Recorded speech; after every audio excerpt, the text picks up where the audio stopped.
यह बात तब की है जब देश आज़ाद नहीं हुआ था।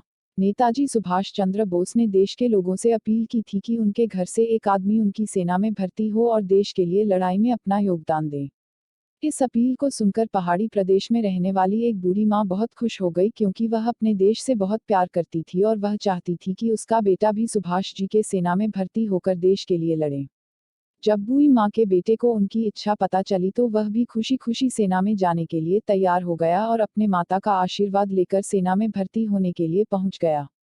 इस सेना में भर्ती होने के लिए कर्नल जब सबसे पूछताछ कर रहा था तब कर्नल ने लड़के से पूछा कि वह कितने साल का है और उसके घर में कौन कौन है। कर्नल के सवालों का जवाब देते हुए लड़के ने कहा कि वह 21 साल का है और उसके घर में वह इकलौता बेटा है और उसकी बूढ़ी माँ है।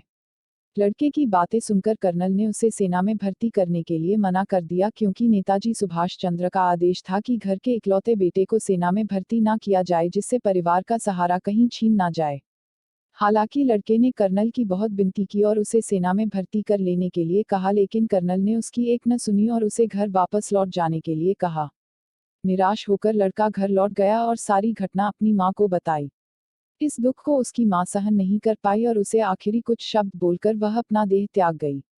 माँ का अंतिम संस्कार करके लड़का फिर से सेना में भर्ती होने के लिए वहीं पर वापस लौट आया और वापस लौटकर उसने कहा कि अब उसके पास कोई परिवार नहीं है। उसके परिवार में एक सदस्य जो उसकी माँ थी वह भी उसे यह कहकर चली गई कि वह आज से उसकी माँ नहीं है, क्योंकि वह उसकी देशभक्ति के रास्ते में रोड़ा बन रही है, इसलिए उसे उसकी माँ कहलाने का हक नहीं है और उसकी असली माँ भारत माता है।